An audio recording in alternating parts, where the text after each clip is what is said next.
আসসালামু আলাইকুম। আপনারা শুনছেন অডিও বুক বাই মেহেদি। আজকে আপনাদের পড়ে শোনাব সমরেশ বসুর লেখা বিখ্যাত ছোট গল্প আদাব। যারা এখনও চ্যানেলটি সাবস্ক্রাইব করেননি, অনুরোধ থাকবে চ্যানেলটি সাবস্ক্রাইব করে বেল আইকনটি অন করে দিবেন। বরাবরের মতোই গল্প পাঠে আমি মোহাম্মদ মেহেদি হাসান। তাহলে শুরু করছি সমরেশ বসুর লেখা আদাব।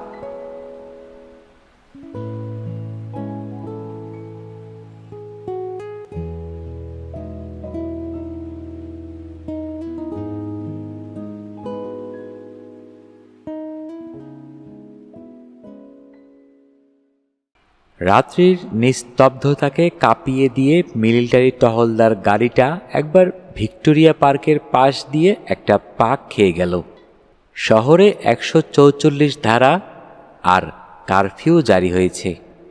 দাঙ্গা বেঁধেছে হিন্দু আর মুসলমানে। মুখোমুখি লড়াই, দা, সরকি, ছুরি, লাঠি নিয়ে। তাছাড়া চতুর্দিকে ছড়িয়ে পড়েছে গুপ্ত ঘাতকের দল। চোরাগোপ্তা হানছে, অন্ধকারকে আশ্রয় করে লুঠেরারা বেরিয়েছে তাদের অভিযানে। মৃত্যু বিভীষিকাময় এই অন্ধকার রাত্রি তাদের উল্লাসকে তীব্রতর করে তুলেছে। বস্তিতে বস্তিতে জ্বলছে আগুন। মৃত্যু কাতর নারী শিশুর চিৎকার স্থানে স্থানে আবহাওয়াকে বীভৎস করে তুলছে। তার উপর এসে ঝাঁপিয়ে পড়ছে সৈন্যবাহী গাড়ি। তারা গুলি ছুড়ছে দিকবিদিক জ্ঞানশূন্য হয়ে, আইন শৃঙ্খলা বজায় রাখতে। দুদিক থেকে দুটা গলি এসে মিশেছে এই জায়গায়। ডাস্টবিনটা উল্টে পড়েছে গলি দুটোর মাঝখানে, খানিকটা ভাঙাচোরা অবস্থায়। সেটাকে আড়াল করে গলির ভিতর থেকে হামাগুড়ি দিয়ে বেরিয়ে এলো একটি লোক। মাথা তুলতে সাহস হলো না। নির্জীবের মতো পড়ে রইল খানিকক্ষণ। কান পেতে রইল দূরের অপরিস্ফুট কলরবের দিকে। কিছুই বোঝা যায় না। আল্লাহু আকবার কি বন্দে মাতরম। হঠাৎ ডাস্টবিনটা একটু নড়ে উঠল আচম্বিতে। শিরশিরিয়ে উঠল দেহের সমস্ত শিরা উপশিরা। দাঁতে দাঁত চেপে হাত পাগুলোকে কঠিন করে লোকটা প্রতীক্ষা করে রইল একটা ভীষণ কিছুর জন্য। কয়েকটা মুহূর্ত কাটে।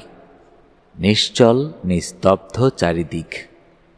বোধহয় কুকুর তাড়া দেওয়ার জন্যে লোকটা ডাস্টবিনটাকে ঠেলে দিল।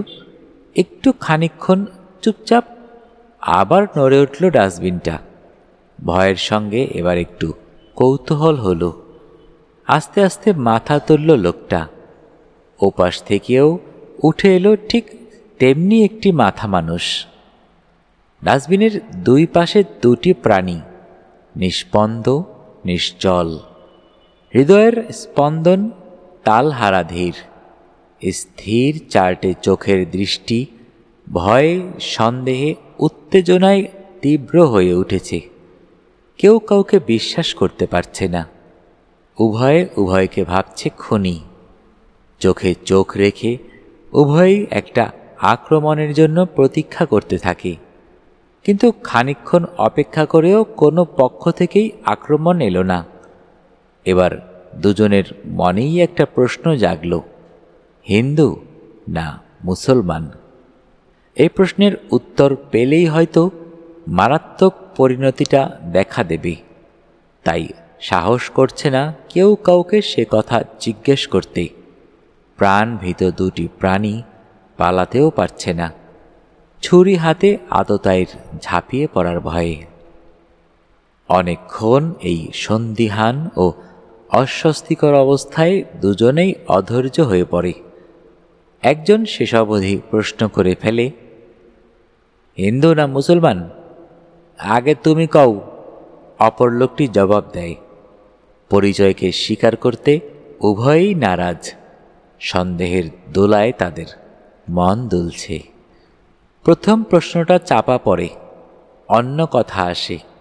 একজন জিজ্ঞেস করে, বাড়ি কোনখানে? বুড়িগঙ্গার হেই পারে, সুবইডায়। তোমার? চাষারা, নারায়ণগঞ্জের কাছে। কি কাম করো? নাও আছে আমার, নায়ের মাঝি। তুমি? নারায়ণগঞ্জের সুতাকলে কাম করি। আবার চুপচাপ। অলক্ষ্যে অন্ধকারের মধ্যে দুজনে দুজনের চেহারাটা দেখবার চেষ্টা করে উভয়ের পোশাক পরিচ্ছদকে খুঁটিয়ে দেখতে। অন্ধকার আর ডাস্টবিনটার আড়াল সেদিক থেকে সুবিধা ঘটিয়েছে। হঠাৎ কাছাকাছি কোথাও একটা শোরগোল ওঠে। শোনা যায় দুপক্ষেরই উন্মত্ত কণ্ঠের ধ্বনি। সুতাকলের মজুর আর নাওয়ের মাঝি দুজনেই সন্ত্রস্ত হয়ে একটু নড়ে চড়ে ওঠে। দ্বারে কাছেই যেন লাগছে। সুতা মজুরের কণ্ঠে আতঙ্ক ফুটে উঠল। চলো এখান থেকে উঠতে যাই। মাঝিও বলে উঠল অনুরূপ কণ্ঠে। সুতা মজুর বাধা দিল, আরে না না, উঠতো না, জান্ডারে দিবা নাকি? মাঝির মন আবার সন্দেহে দুলে উঠল। লোকটার কোনো বদ অভিপ্রায় নেই তো? সুতা মজুরের চোখের দিকে তাকালো সে। সুতা মজুরও তাকিয়েছিল। চোখে চোখ পড়তেই বলল, বইও, যেমন বইয়া রইছ সেরকমই বইয়া থাকো। মাঝির মনটা ছ্যাদ করে উঠল সুতা মজুরের কথায়। লোকটা কি তাহলে তাকে যেতে দেবে না নাকি? তার সারা চোখে সন্দেহ আবার ঘনিয়ে এলো। জিজ্ঞেস করল, কেন কেন? সুতা মজুরের চাপা গলায় বেজে উঠল, কেন কি? মরতে যাইবা নাকি তুমি? কথা বলার ভঙ্গিটা মাঝির ভালো ঠেকল না। সম্ভব অসম্ভব নানা রকম ভেবে সে মনে মনে দৃঢ় হয়ে উঠল। জামু নাকি এই আন্দাইরার গলির ভিত্তে পড়ে থাকুম নাকি? লোকটার জেদ দেখে সুতা মজুরের গলায়ও ফুটে উঠল সন্দেহ। বলল, তোমার মতলব তো ভালো মনে হইতেছে না। কোন জাতির লোক তুমি কইলে না? শেষে তোমাকে দলবল যদি রাইকাল লইয়া হো আমারে বারণের লিগা? এটা কেমন কথা কও তুমি? স্থানকাল ভুলে রাগে দুঃখে মাঝি প্রায় চেঁচিয়ে ওঠে। ভালো কথাই কইছি ভাই, বইও, মানুষের মন বোঝো না? সুতা মজুরের গলায় যেন কি ছিল। মাঝি একটু আশ্বস্ত হলো শুনে। তুমি চইলে গেলে আমি একলা থাকুম নাকি? শোরগোলটা মিলিয়ে গেল দূরে। আবার মৃত্যুর মতো নিস্তব্ধ হয়ে আসে সব। মুহূর্তগুলিও যেন কাটে মৃত্যুর প্রতীক্ষার মতো। অন্ধকার গলির মধ্যে ডাস্টবিনের দুই পাশে দুটি প্রাণী ভাবে নিজেদের বিপদের কথা, ঘরের কথা, মা বউ ছেলে মেয়েদের কথা। তাদের কাছে কি আর তারা প্রাণ নিয়ে ফিরে যেতে পারবে? না তারাই থাকবে বেঁচে? কথা নেই, বার্তা নেই। হঠাৎ কোত্থেকে বজ্রপাতের মতো নেমে এলো দাঙ্গা।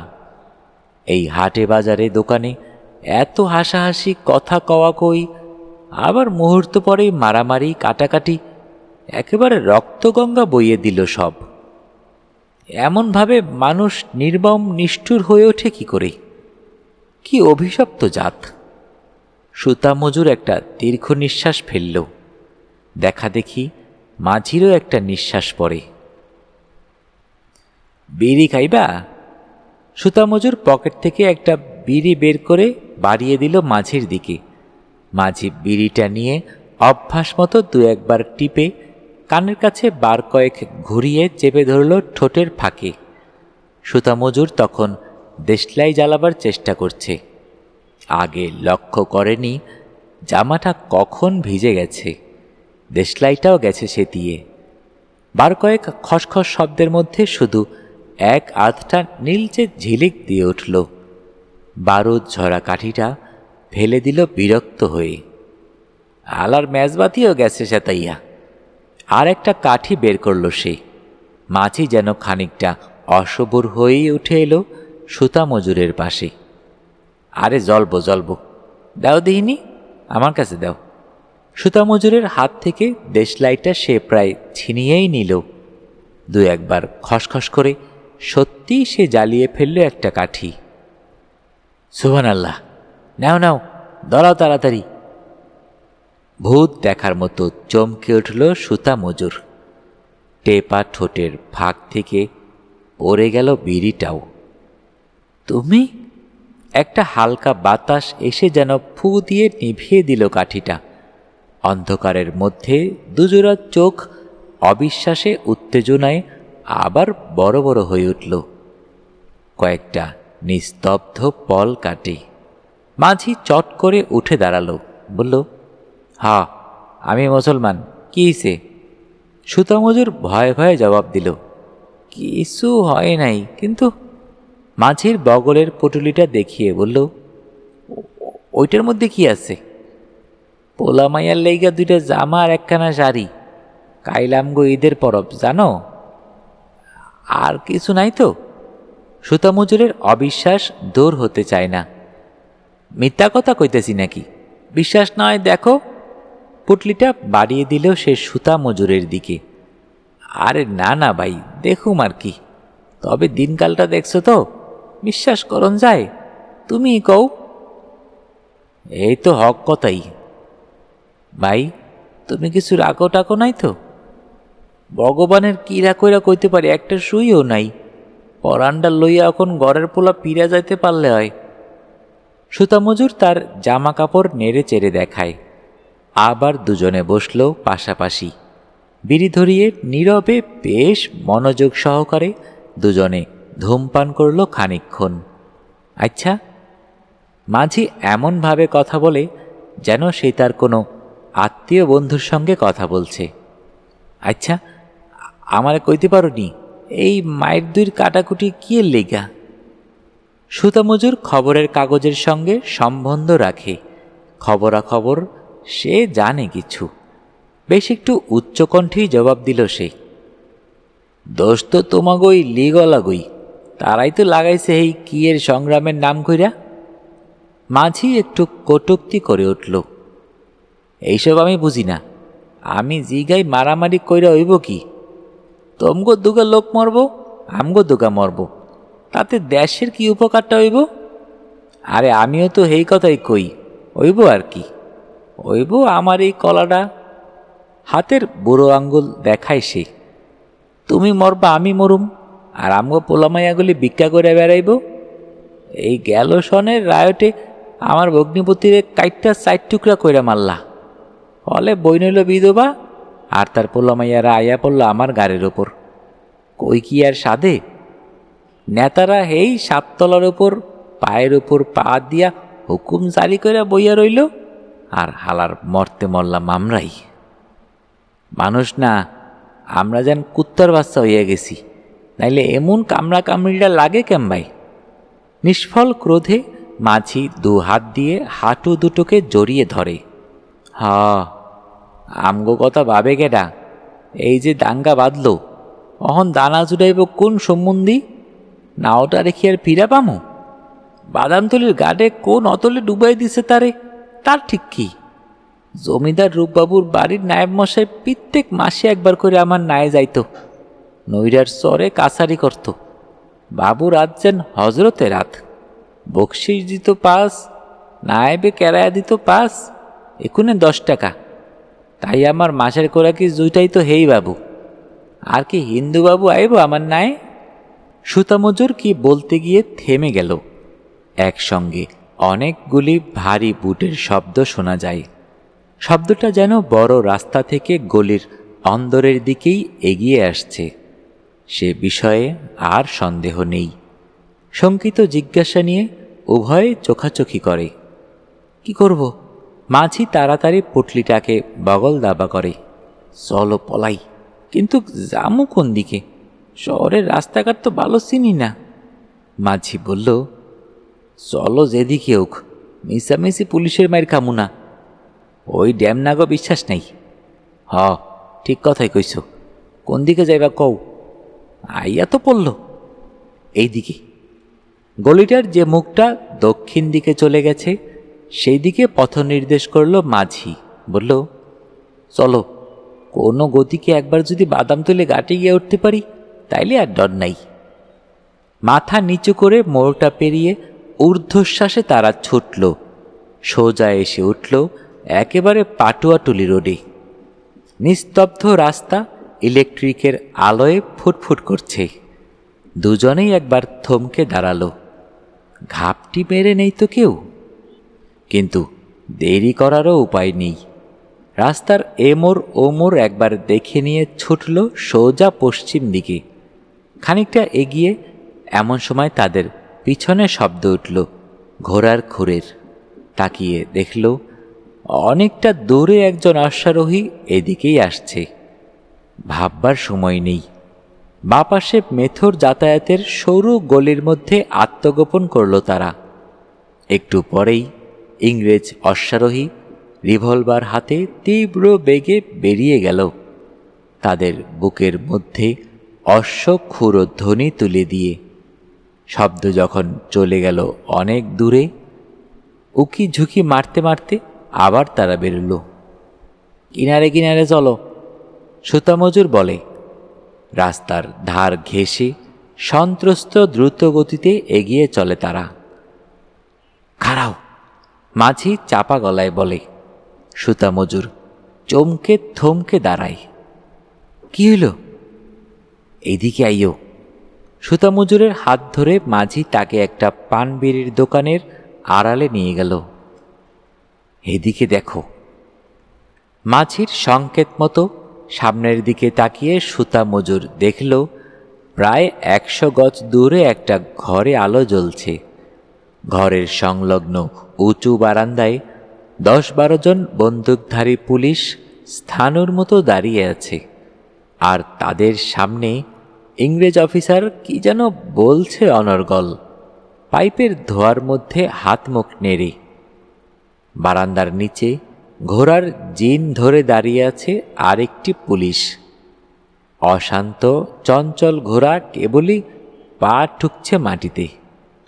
মাঝি বলে, ওইটা ইসলামপুর ফাঁড়ি, আর একটু আগায় গেলে ফাঁড়ির কাছেই বাইরের দিকে যে গলি গেছে, এই পথে যাইতে হইব আমাগো, বাদামতলির ঘাট।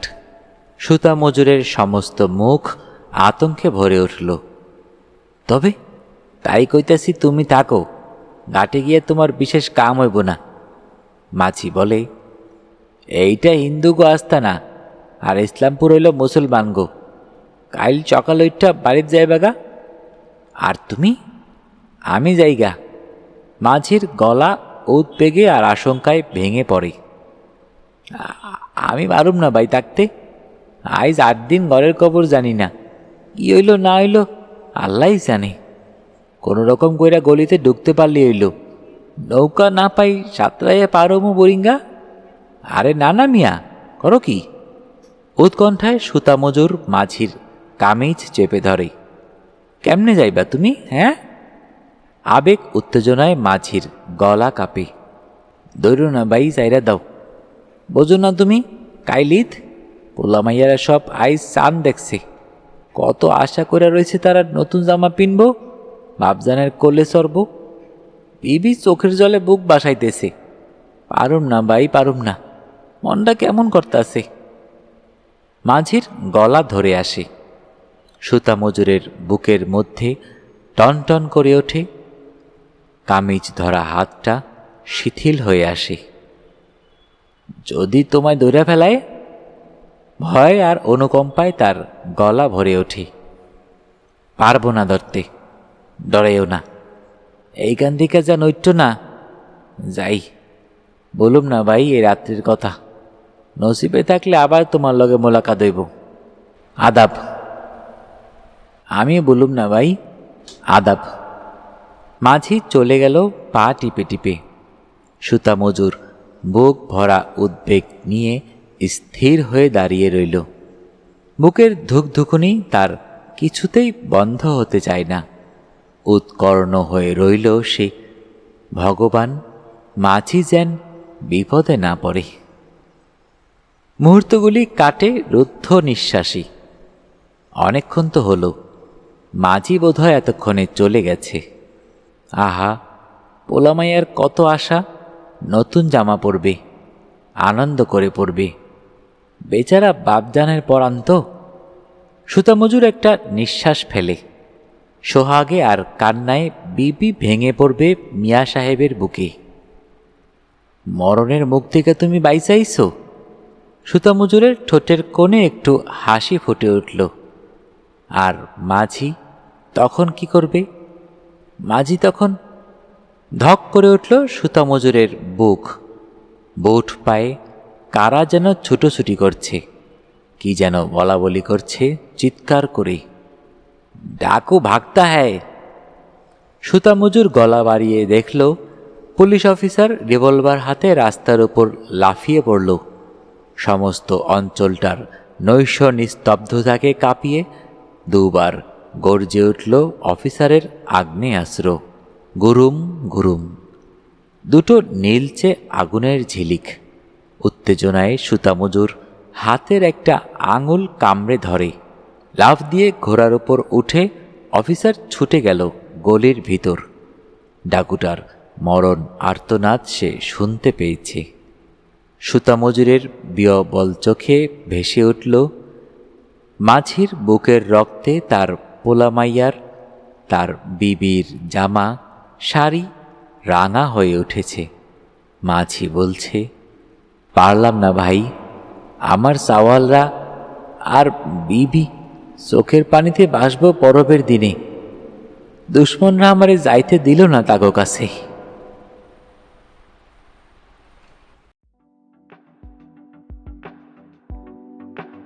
শুনতে শুনতে শেষ হয়ে গেল আমাদের আজকের গল্প। যারা এখনও অডিও বুক বাই মেহেদি চ্যানেলটি সাবস্ক্রাইব করেননি, অনুরোধ থাকবে চ্যানেলটি সাবস্ক্রাইব করে বেল আইকনটি অন করে দিবেন। বরাবরের মতোই গল্প পাঠে আমি মোহাম্মদ মেহেদি হাসান।